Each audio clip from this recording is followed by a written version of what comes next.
برادر گاوی فروشی نقشه 7000 سوم میگه. بزوی فروشی یا سرکه بسی سرکه فروشی نقشه برادر گاوی فروشی نقشه 7 گاوی فروشی نقشه 6000 سوم میگه. مثلا گاوی علبه نقشه 8500 سوم میگه. اینا برادر گاوی دوشو نو خریدگی شای گاوا.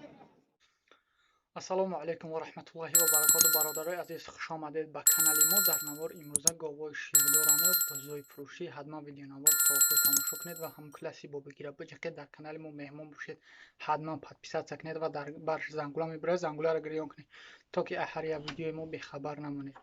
خداوند نگهبان تو باشه. ویدیو امروزه را تا آخر تماشا کنید. برادر گاوی فروشی نرخش 7000 سوم میگه. بازار دا 5000 کند و دگیش نیست. یکم ساله شد.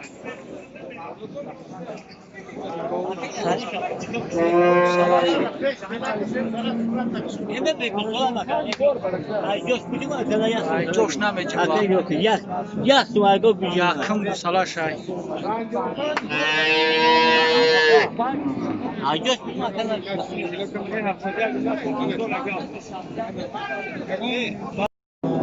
برادر گاوی فروشی نرخش 8000 سوم میگه. گوسالچش نو شده نره گوسالچش 8000 سوم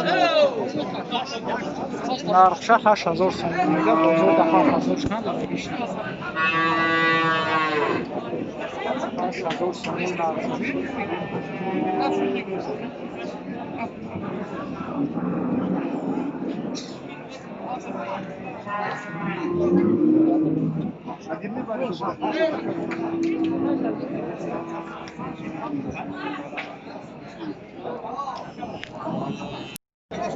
گاوی فروشی نقشه 6000 سوم میگه.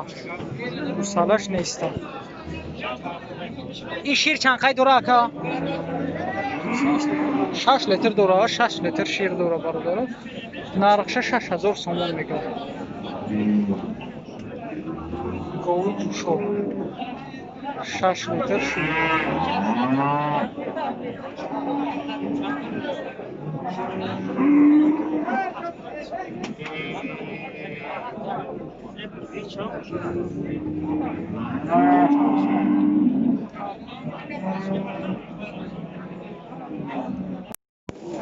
بزوی فروشی یا سرکه گفتی؟ سرکه فروشی نقشه 2000 3000 هر خیلی. این مایدار چندی هم؟ 1200 تا 3000 نرخ هم این را بینیم.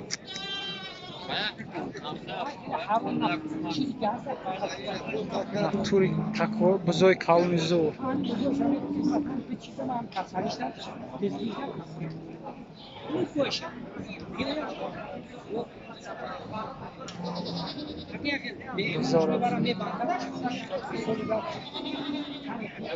یا اون کلماش چند سال هستن یا ولی ماه ساله یا؟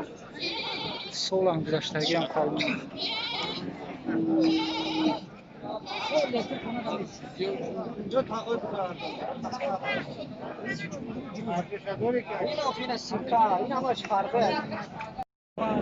گاوی علبه نرخشه 8500 سوم میگه.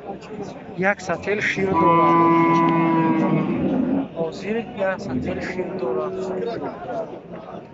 به گاوی خوبه.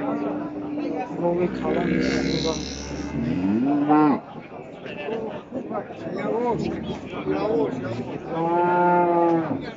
گاوی جوشو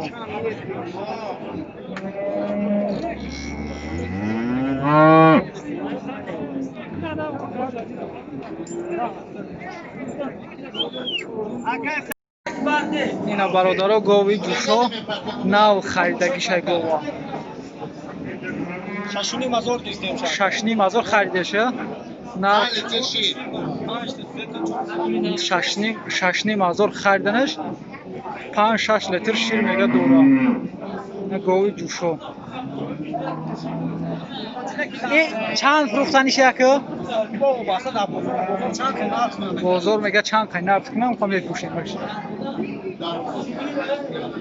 راوی دوشام